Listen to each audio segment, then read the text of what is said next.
Welcome to investment friends. मेरा नाम है अमरजीत और मैं फिर से हाजिर हूँ एक नई वीडियो के साथ। तो जो मेरी लास्ट वीडियो थी सीक्रेट्स ऑफ मूविंग एवरेजेस, उस वीडियो पर आप सबका काफी अच्छा रिस्पांस देखने को मिला था। कमेंट्स में लोगों ने काफी अच्छे अच्छे क्वेश्चन पूछे थे जिसका हमने रिप्लाई में जवाब भी दिया था। ठीक है, तो आज की वीडियो और एक लेवल आगे हो रहने वाली है उस वीडियो से। ठीक है, उसमें हमने ब्रेकआउट पे ट्रेड लेना भी सिखाया था बिगनर्स को। आज की वीडियो आप कह सकते हैं एक तरह से कि इंटरमीडिएट्स के लिए होने वाली है। ठीक है, बिगनर्स भी चाहे तो इसको मतलब अप्लाई कर सकते हैं अपनी ट्रेडिंग स्ट्रेटेजी में।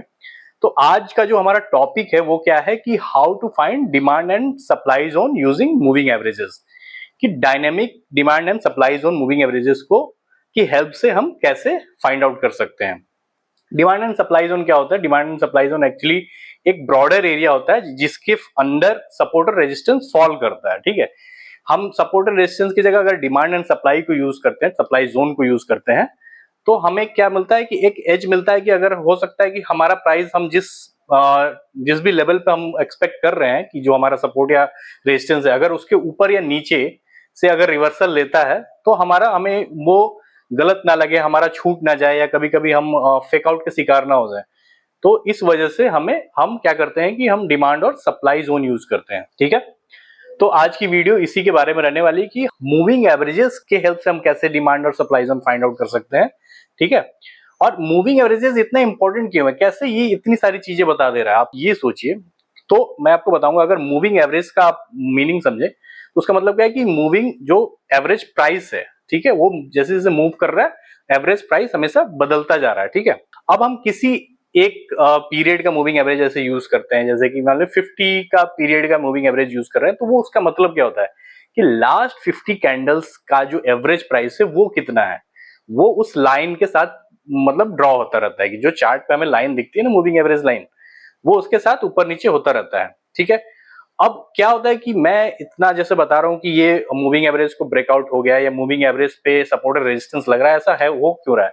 क्योंकि जो स्मार्ट मनी है, इंस्टीट्यूशनल ट्रेडर्स है, वो लोग भी एवरेज प्राइस पे ही ट्रेड करते हैं। वो नहीं चाहते कि भाई इस प्राइस, उन्होंने किसी चीज का प्राइस रेगुलेट किया है, कंट्रोल कर रहे हैं वो, तो वो नहीं चाहेंगे कि कोई भी स्टॉक का प्राइस इस प्राइस के ऊपर जाए या इस प्राइस के नीचे जाए। तो क्या होता है कि कभी कभी स्टॉक क्या करता है, मूविंग एवरेज के पास से ही रिवर्सल ले लेता है उसको टच करके, या कभी कभी उसको ब्रेकआउट करता है। तो वो उनके ऊपर डिपेंड करता है। तो दोनों ही केसेस में मूविंग एवरेजेस सक्सेसफुली हमें हेल्प करता है ट्रेड लेने में। अगर हम उसके ब्रेकआउट पे ट्रेड ले रहे हैं, वहां पे अगर रिवर्सल हो रहा है तो हम कोई अगर ट्रेड ले रहे हैं तो भी हम मूविंग एवरेजेस काफी हेल्पफुल होता है और काफी रिलायबल टूल है। ठीक है, तो मैंने पहले ही बताया था कि मूविंग एवरेजेस के मल्टीपल यूजेस हैं, क्योंकि ये वर्सेटाइल टूल है, इसको अलग अलग तरीके से यूज किया जा सकता है। तो मैंने बोला था कि हम आगे भी वीडियो लेके आने वाले हैं, तो उसी की सीरीज में ये नेक्स्ट वीडियो रहने वाला है। ठीक है, तो आप लोग से एक अपील रहेगी कि इस वीडियो को लास्ट तक देखना है, क्योंकि इस वीडियो में ना 10 यूट्यूब वीडियोस का ज्ञान भरा पड़ा है। ठीक है, और वो भी एक सिस्टमेटिक वे में, इस तरह से कोई आपको शायद ही यूट्यूब पे बताएगा। तो एकदम से वीडियो के लास्ट तक बने रहिएगा, तब पूरा कंप्लीट ज्ञान लेके जाइएगा। अगर हाफ ज्ञान लेके अगर जाएंगे, अप्लाई करेंगे, काम नहीं करेगा तो फिर मुझे दोष देंगे। तो इससे बढ़िया है कि आप पूरा वीडियो देखना, पूरा हर चीज को अच्छे से समझना। मैं अच्छे से समझा दूंगा, मेरी तरफ से पूरी कोशिश रहने वाली है कि आपको अच्छे से सब कुछ समझ में आए।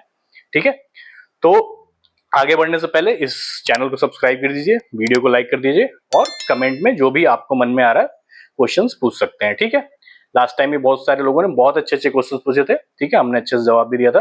ठीक है, इस टाइम भी मेरी उम्मीद है कि आप लोग अच्छे अच्छे क्वेश्चंस पूछेंगे। ठीक है, तो चलिए वीडियो में आगे बढ़ते हैं और इस टॉपिक को डिटेल में देखते हैं। तो इससे पहले कि हम मतलब डिमांड और सप्लाई जोन को फाइंड आउट करना सीखें मूविंग एवरेजेस के थ्रू, जो लोग बिगिनर हैं, जो लोग इंटरमीडिएट लेवल के हैं, अगर वो लोग डिमांड और सप्लाई जोन नहीं समझते हैं तो मैं उनको छोटा सा एक इंट्रोडक्शन दे दूंगा डिमांड और सप्लाई जोन के बारे में। ठीक है, डिमांड का मतलब क्या होता है कि डिमांड में जहां पे बायर्स ज्यादा हैं। ठीक है, डिमांड जोन का मतलब ये हो गया, आप बेसिक बेसिक समझिए कि बायर्स ज्यादा हैं, उसी जोन के अंदर में ही कहीं आपका सपोर्ट मिलता है। ठीक है, जहां बायर ज्यादा होंगे वो क्या करेंगे, प्राइस अब गिर रहा होगा, अचानक से उसमें बाय सेलिंग रहती होगी, बाइंग बढ़ जाएगी, प्राइस घूम जाएगा। ठीक है, उसी के अपोजिट जो है सप्लाई जोन में क्या है कि सेलर्स ज्यादा है। ठीक है, तो सीधी सी बात है, प्राइस ऊपर जा रहा है, उसमें सेलिंग आ गई अचानक से, मतलब एक पॉइंट पे आके लोगों को लगा कि इस एवरेज प्राइस से, जैसे इन दोनों का कॉम्बिनेशन क्या हुआ कि इसको क्रॉस नहीं करेगा, ठीक है, वो उसको अगर ऊपर जाना होगा, नहीं जाना होगा तो फिर ब्रेकआउट कर देगा। तो आपको भी अगर अपॉर्चुनिटी नहीं मिली तो no opportunity means no trade, आप ट्रेड नहीं लोगे। लेकिन आप फर्जी ट्रेड तो नहीं मतलब कि फंस जाओगे ना। तो पहले आपको वो समझना है, ठीक है, कि मार्केट में हमें डायनेमिक सपोर्ट और रेजिस्टेंस लेवल कैसे फाइंड आउट करना है। तो इतना तो हम समझ गए, ये थ्योरी थ्योरी समझ गए, अब इसका हम प्रैक्टिकल करते हैं। तो हम अपना चार्ट को स्विच कर लेते हैं। तो हमारे सामने हमारा most favourite Nifty, bank Nifty, इन सबका चार्ट है, ठीक है। अब इसमें भी आपको अपॉर्चुनिटी मिल जाए तो कितना बढ़िया होगा भाई, कि अब कोई तो डायरेक्ट ऑप्शन बायर ही बन जाता है, तो वो लोग डायरेक्ट ऑप्शन बाइंग करने लगेंगे, तो इसीलिए मैंने इसको भी डाल लिया है, ठीक है। आपको मैं दिखाऊंगा कितनी अपॉर्चुनिटीज मिलेंगी अभी, ठीक है। कुछ स्टॉक्स हैं, ठीक है। तो एक और चीज है जो मैंने लास्ट वीडियो मेंशन करना भूल गया था, आपको ये सब चीजें जो अप्लाई करनी है ना, ये मूविंग एवरेजेस या कोई भी चीजें जो भी हम करते हैं, या आपको ट्रेड भी करना हो ना, तो हमेशा आप मोमेंटम स्टॉक्स को कीजिए। मोमेंटम स्टॉक्स कौन से होते हैं, जिनमें वॉलेटिलिटी होती है, ठीक है, और वॉल्यूम भी होता है, ठीक है, कि उसका प्राइस हमेशा अच्छा खासा एक प्राइस मूवमेंट उसमें अच्छा बना रहता है, और क्या बोलते हैं कि उसमें वॉल्यूम भी अच्छा आता है, ठीक है। तो बेसिक तो ये है कि आप निफ्टी 50 के स्टॉक्स ले लें, उसमें भी आप देखिए कि 1000 की प्राइस से नीचे के स्टॉक्स कौन से हैं, ठीक है, उसमें उन सब में ज़्यादा ट्रेडिंग होती है। जनरली है ये, मतलब जनरल है, इन जनरल, ठीक है। तो कोई ये फिक्स नहीं है, तो हमेशा ये चेंज होता रहता है, ठीक है। कोई ऐसा नहीं है कि आज आपने कोई स्टॉक उठाया तो हमेशा के लिए वो अच्छा काम करेगा, वो टाइम टू टाइम बदलता रहता है, ट्रेंड बदलता रहता है, मार्केट का पैटर्न चेंज होता रहता है, और उसके हिसाब से हमें भी चेंज होना पड़ता है, ठीक है। तो इसी तरह का है, कोई कोई हमने ले लिया जैसे रैंडम मतलब उठाए हैं, तो ये सारे अच्छे मोमेंटम स्टॉक्स हैं, ठीक है, तभी इसमें ट्रेडिंग मिलेगी। अब आप कोई ऐसा उठा लो जिसमें कोई मूवमेंट ही ना आ रहा हो, तो फिर क्या मतलब फायदा है। तो अब जैसे हम मैंने मेंशन किया कि हम इसमें एक मूविंग एवरेज लगाएंगे। अब पूछेंगे आप कौन सा मूविंग एवरेज लगाएंगे, तो हर काम के लिए अलग अलग मूविंग एवरेजेस हम यूज करते हैं। लास्ट की वीडियो में मैंने आपको एक मूविंग एवरेज बताया था जो कि सीक्रेट है, अगर जिनको नहीं पता वो जाके पहले लास्ट की वीडियो देख के आइए। अगर हमें प्राइस के ब्रेकआउट पे ट्रेड लेना है तो हम उस मूविंग एवरेज का यूज करेंगे, लेकिन अगर हमें प्राइस के पुल बैक पे ट्रेड लेना है तो हम आज ईएमए का यूज करेंगे, जो कि है एक्सपोनेंशियल मूविंग एवरेज, ठीक है। तो चलिए हम अपना ईएमआई अप्लाई कर लेते हैं चार्ट पे, ठीक है। अब नेक्स्ट सवाल आपका आता है कि भाई कौन से पीरियड का लेना है, तो मैंने लास्ट वीडियो में बताया था कि हम 9 के मल्टीपल्स में ले सकते हैं, तो हम चाहे तो 45 का यूज कर सकते हैं, 9 into 5, ठीक है। ये आपको जो इसके लिए स्पेसिफिकली मैं बता रहा हूँ कि अगर जैसे जैसे आप टाइम पीरियड घटाएंगे तो आपको उसी हिसाब से इसका पीरियड एडजस्ट करना पड़ेगा, क्योंकि अलग अलग टाइम पीरियड मेरे ऑब्जर्वेशन में अलग अलग पीरियड के मूविंग एवरेजेस को सपोर्ट करता है। अगर आप इसको सपोर्ट या रेजिस्टेंस की तरह यूज करना चाहते हैं, कोई और यूज है तो फिर केस ही अलग है, लेकिन इस केस के लिए मैं बता रहा हूँ, ठीक है। तो अभी के लिए मैं 45 इसमें अप्लाई करके देखता हूँ, ठीक है, जो कि 50 के अराउंड है। अगर हम 50 भी कर लेंगे ना, कोई इश्यू नहीं है। तो ऐसा करते हैं कि हम 50 कर लेते हैं, ठीक है। इसके लिए मतलब ईएमआई यूज कर रहे हैं तो हम 50 यूज, एचएमआई के लिए जो मैंने बताया था वो एचएमआई के लिए रहने वाला है। अगर हम 45 भी करेंगे तो कोई खास फर्क नहीं पड़ेगा, लेकिन 50 ठीक है, चलिए कि स्टैंडर्ड एक पीरियड माना जाता है, तो मैं इसको अप्लाई कर ले रहा हूँ, ठीक है। अब आपको क्या देखने को मिल रहा है मुझे बताइए, आपको कहाँ कहाँ मार्केट मौके दे रहा है ट्रेड एंट्री के लिए, जो मैंने बताया था। मार्केट में यहाँ से इस पॉइंट से एक रिवर्सल आया, ठीक है, यहाँ पे ब्रेकआउट हुआ, ब्रेकआउट भी हो गया। यहाँ पे जैसे ही मार्केट इसको ऊपर गया, यहाँ से नीचे आ गया, फिर ऊपर जाने की कोशिश किया, यहाँ से नीचे आ गया। इस बार देखिए यहाँ पे डे एंड हो गया, ठीक है, डे एंड हो गया। अब इसमें मैं डे को कवर नहीं करूंगा, अगर मतलब कि आपको ध्यान देना है, मतलब ऐसे बता रहा हूँ मैं, लेकिन ये जो कंटिन्यू है चलता रहा, ठीक है। मार्केट यहाँ पे ऊपर जाने की कोशिश किया, लेकिन उसको नीचे भेज दिया गया, ठीक है। कौन भेजा आपको पता है, इंस्टीट्यूशनल ट्रेडर्स ने भेजा, क्योंकि 50 पीरियड्स का ही एवरेज प्राइस अभी चल रहा है।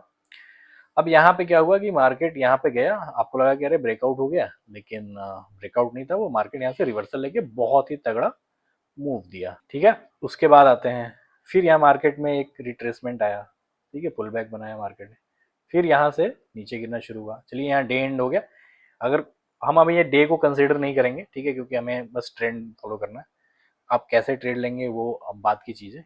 तो यहाँ पे फिर मार्केट यहाँ तक गया, फिर यहाँ से पुल बैक बनाया, फिर यहाँ थोड़ा पहले दे दिया, जो मैं बोल रहा था यहाँ बाद में दिया था।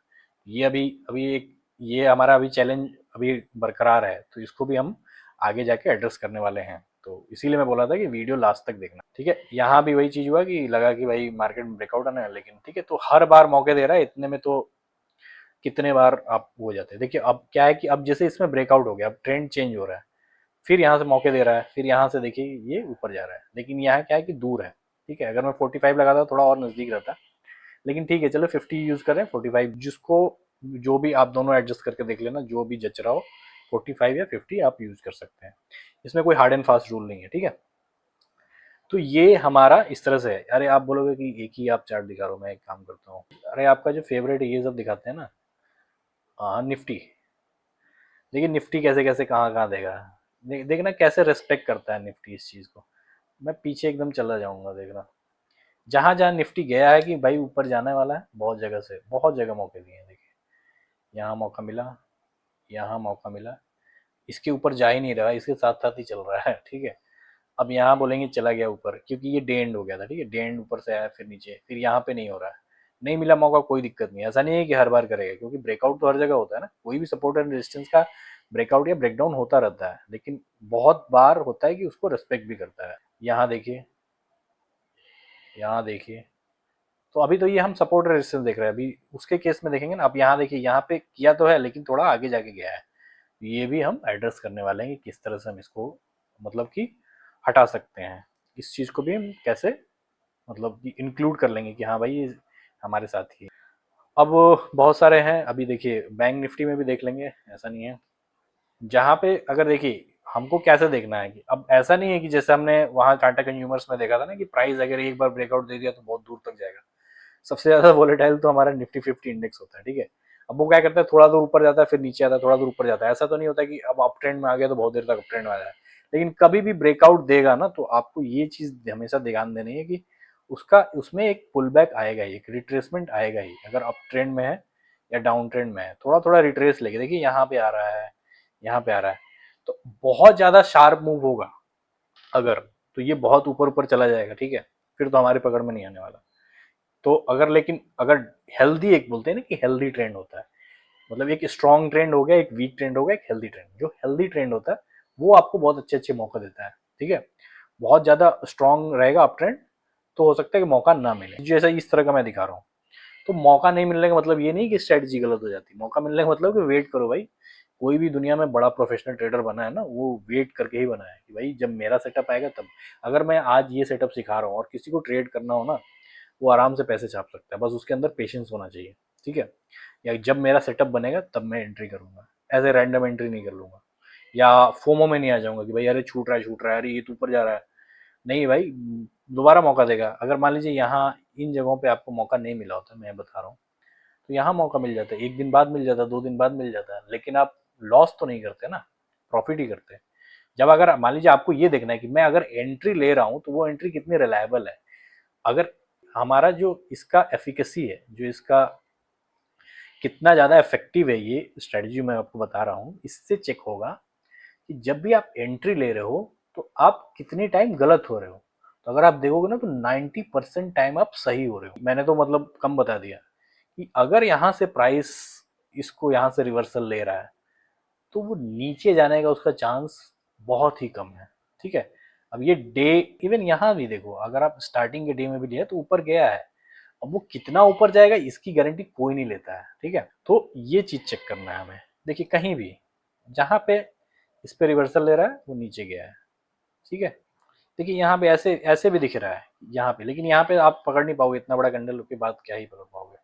तो जरूरी नहीं हर ट्रेड लेना है। ये तो निफ्टी 50 ये सबसे ज्यादा वॉलेटाइल है, हम अगर स्टॉक्स में देखेंगे तो हमें अच्छा खासा मौका मिल सकता है, ठीक है। स्टॉक्स देख लेंगे आराम से, क्योंकि वीडियो ज़्यादा लंबी ना खिंच जाए। अब मैं अपना नेक्स्ट जो हमारा टेक्निक है उस पर आता हूँ।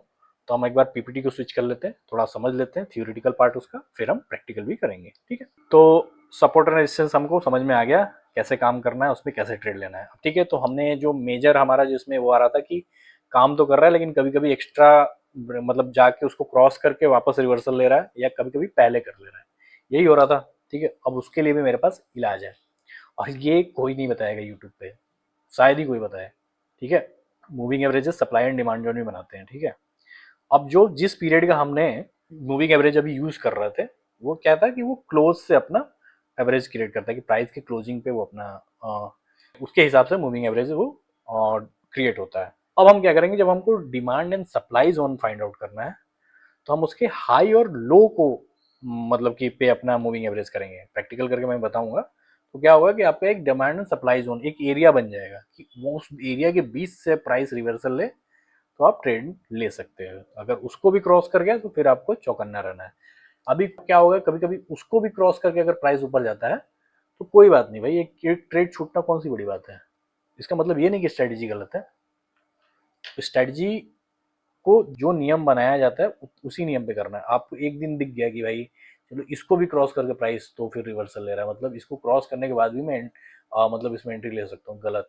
वो एक बार होगा, लेकिन 10-90 बार ना आप हो सकता है कि आप धोखा खा जाओ। ठीक है, तो चलिए हम पहले इसको भी अब क्या करते हैं कि चार्ट पे अप्लाई करके देखते हैं। तो ये भी कोई भी चार्ट ले ले, यही चार्ट ले लेते हैं। इसमें देखिए कितना बड़ा फॉल आया, लेकिन फिर उसके बाद चांस दिया है। एक्सिस बैंक हो गया, ये टाटा कंज्यूमर वाला तो काफ़ी अच्छा बता। चलिए ये बैंक वाला ले लेते हैं। ये हमारा पंजाब नेशनल बैंक है, एसबीआई है, आईसीआई प्रूडेंशियल है, बैंक ऑफ बड़ौदा है, ये कौन सा है, कोल इंडिया। ठीक है, चलिए कोल इंडिया को ले लेते हैं। तब अभी तो सब पे देख लेंगे, एक बार अप्लाई कर लेते हैं। तो मैंने क्या बताया था कि हम ईएमए को क्या करेंगे, यहाँ इसका जो सोर्स है अब इसको क्या कर देते हैं, एक तो पहला हाई कर देंगे। ठीक है, अब एक और हम ईएमए लगा लेते हैं। अगर आपको आपको लिमिटेड अगर यहाँ पे मतलब कि क्या होता है कि इसमें ट्रेडिंग व्यू में हमें लिमिटेड इंडिकेटर्स ही यूज करने को मिलता है। तो अगर आप चाहे तो एक ही इंडिकेटर है रिबन करके, ठीक है, मूविंग एवरेजेस रिबन, इसको आप यूज कर लें और इसमें दोनों लग जाएगा। तो हम वही रिबन ही लगा लेते हैं, इसको छोड़ देते हैं। अब रिबन में हमें कितनी मूविंग एवरेजेस की जरूरत है, इसमें 4 मैक्सिमम यूज कर सकते हैं, तो हम 2 हटा देते हैं। ठीक है, अब इसको एसएमए की जगह हम ईएमए कर लेते हैं, इसको भी हम ईएमए कर लेते हैं। पहला वाला हमारा हो जाएगा हाई, दूसरा वाला हो जाएगा लो, और इसको 50 कर लेते हैं। ठीक है, अब देखिए ये एक जोन क्रिएट हो गया। पहले क्या था, एक लाइन था जहां से प्राइस लेके जा रहा था ऊपर नीचे। अभी आप देखेंगे कि एक जोन क्रिएट हो गया। ठीक है, मतलब अगर इसको मैं अगर 50 करके 45 करके देखूं तो क्या ये बेटर काम करेगा। ये मतलब ये काफ़ी एडजस्टमेंट की चीज़ है। हो सकता है अलग अलग स्टॉक अलग अलग मूविंग एवरेजेस को रेस्पेक्ट करें। नहीं मतलब कोई ज़्यादा फर्क तो नहीं आ रहा, तो हम इसको 50 रखेंगे। ठीक है, आप भी ऐसे एडजस्टमेंट करके देखिए। और जैसे मैंने बताया कि किन स्टॉक्स में हमें करना चाहिए, मोमेंटम स्टॉक्स में जिसमें अच्छा खासा प्राइस मूवमेंट आता रहता है। तो अभी हमको क्या देखने को मिल रहा है कि इस एरिया में जब भी प्राइस वो ले रहा है तो एक रिवर्सल आ रहा है, यहाँ पे आ रहा है तो रिवर्सल आ रहा है, यहाँ आ रहा है। अब यहाँ से क्या हुआ कि ट्रेंड चेंज हो गया, ट्रेंड चेंज हुआ तो यहाँ पे फिर वापस ऊपर जाने को किया तो यहाँ से एक रिवर्सल आ गया, फिर यहाँ से ऊपर जाने को किया, यहाँ से एक रिवर्सल आ गया, यहाँ तो डे खत्म हो गया। फिर मार्केट खुला, फिर ऊपर गया, लेकिन इस एरिया को जैसे उसने टच किया उसको रिवर्सल आया और अच्छा खासा मूव देखने को मिला। तो मार्केट में हमेशा आपको कभी छोटे प्रॉफिट्स और बड़े प्रॉफिट होता है, यही एक ट्रेडर का मतलब कि यही बिजनेस है। ट्रेडिंग क्या है, बिजनेस है। कभी छोटे प्रॉफिट होंगे, कभी बड़े प्रॉफिट होंगे, और कभी कभी छोटे लॉस भी होते हैं। क्या नहीं होना चाहिए, बड़ा लॉस, वो आप जब स्टॉप लॉस यूज करेंगे। ठीक है, तो वो चलिए बात की चीज़ें, अभी अभी तो हम ट्रेडिंग नहीं सीख रहे। अब यहाँ पे देखिए, यहाँ पे क्या हुआ है, प्राइस पिछले दिन ऊपर करते करते गया, लेकिन जब क्या हुआ, ओपन हुआ यहाँ से नीचे आया, फिर ऊपर जाने की कोशिश किया लेकिन नहीं जा पाया, बहुत अच्छा मूव दिया। अब क्या कि इसको जब प्राइस ऊपर चला जा रहा है तो यहाँ पे जाके फिर से ये ले रहा है। तो कभी कभी प्राइस क्या आता है, रेंज में आ जाता है। तो जब रेंज में आ रहा है तो आपको भी दिख रहा है कि भाई ये फ्लैट है। हम कब एंट्री लेंगे भाई, जब हमें एंगल दिख जाए। यहाँ पे हमें एंगल दिख गया था, यहाँ से बेंड हो गया था। ठीक है, तो जब भी मार्केट में अच्छा खासा ब्रेकआउट आएगा तो ये भी अपना एंगल बनाएगा। ठीक है, यहाँ पे देखिए ये फ्लैट चल रहा था, हम यहाँ तो एंट्री खोज नहीं रहे थे। ठीक है, हमने एंट्री कब खोजी भाई, देखा कि थोड़ा सा ऊपर रुकने लगा, तो चलिए यहाँ पे नहीं मिला, कोई बात नहीं, आगे जाके मिल जाएगा। आगे जाके बढ़िया मिल गया, एक दिन बाद मिल गया। हम क्योंकि हाँ एक में नहीं मिला, दूसरे मतलब स्टॉक में मिल जाएगा, तब स्टॉक्स की कमी थोड़ी ना है। दूसरे स्टॉक्स में देखते हैं, हर जगह है, आप आराम से देखेंगे ना, आपको हर जगह मिल जाएगा। और जहाँ मिलेगा वो धोखा नहीं देगा, मतलब धोखा देने के चांसेस 10% हैं। क्योंकि ट्रेडिंग में कहीं भी टेक्निकल एनालिसिस में कोई 100% गारंटी नहीं लेता। ठीक है, अब देखिए यहाँ इसके ऊपर ही रेंग रहा है, तो यहाँ पे अभी क्या आएगी, सीधी सी बात है, प्राइस उसमें मैंने क्या बताया था कि मतलब कि फ्लैट एंगल है, मतलब अभी प्राइस रेंज में है, अभी हम नहीं देखेंगे, यहाँ भी है। ठीक है, दूसरा स्टॉक देख लेते हैं। बहुत सारे स्टॉक, आप जितना देखोगे, देखो स्टॉक्स में क्या, पंजाब नेशनल बैंक है, देखिए कितना आराम आराम से दिख रहा है। तो ओवरऑल आपको समझ में आ गया होगा कि भाई देखिए यहाँ पे ये गया है, लेकिन इसमें क्या हुआ है कि ज़्यादा इसका एंगल अभी चेंज नहीं हुआ है, ठीक है। तो तुरंत तो हमको एंट्री लेनी ही नहीं थी। तो ये वाली स्ट्रेटजी बहुत ही बढ़िया है, लेकिन आपको एकदम ध्यान से लेना होगा। पहली बार ऐसे जा रहे हो, एंट्री मत लो, ठीक है, छोड़ दो। दूसरी बार एंट्री लेना, क्योंकि यहाँ पे अभी कुछ कंफर्म नहीं है कि मार्केट नीचे जाएगा कि नहीं, ठीक है। और इसका एंगल भी कुछ खास नहीं बना, मैंने बताया था ना कि थोड़ा स्टीप एंगल हो जाना चाहिए। अब यहाँ पे मुझे एंगल पता चल रहा है या यहाँ पे पता चल रहा है, तो ठीक है, वहां ले लूंगा, ठीक है। तो ये डिपेंड करेगा। देखिए इसमें चीज एकदम क्लोज टू परफेक्ट कहेंगे है, लेकिन आप अब इसको यूज कैसे करते हो ये आप पे डिपेंड करेगा। अगर आप अपनी इनकॉम्पिटेंस की वजह से गलत इसमें एंट्री ले लेते हो, तो फिर वो आपकी गलती कहलाएगी, और ज्यादातर यही होता है, ठीक है। तो ये कॉन्सेप्ट काफी बढ़िया है। देख लीजिए, आप कहीं भी देखिए, यहाँ पे क्या हुआ, गया प्राइस, उसके ऊपर जा ही नहीं पाया। सीधी सी बात है, उसके ऊपर वहां से रिवर्सल तब लेगा जब इसको अभी ट्रेंड अपना कंटिन्यू करना है। अगर ट्रेंड ही पूरा रिवर्स हो रहा है तो उसको ब्रेकआउट करके ऊपर चला जाएगा, ठीक है।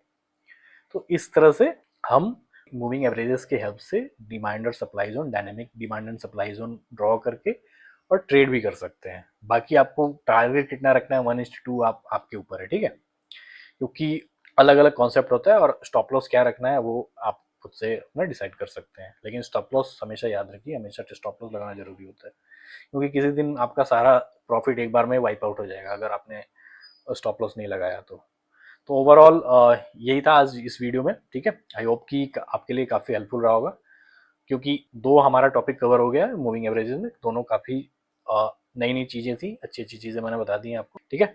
तो आपका रिस्पॉन्स के लिए मैं वेट करूंगा, ठीक है, आपका कैसा रिस्पॉन्स रहता है, और देखता हूँ कि कितने लोगों ने इसको लास्ट तक देखा है, ठीक है। अगर आपने लास्ट तक देखा है तो डिमांड एंड सप्लाई इसको जरूर कमेंट कीजिएगा, ठीक है। और उसके अलावा भी अगर आपका कोई क्वेश्चन है, जेन्युइन क्वेश्चन है आपके, तो आप प्लीज़ हमें कमेंट में पूछ सकते हैं, हम अपना रिप्लाई देते हैं, ठीक है। तो इस वीडियो में इतना ही, मिलते हैं नेक्स्ट वीडियो में एक नए टॉपिक के साथ। Thank you.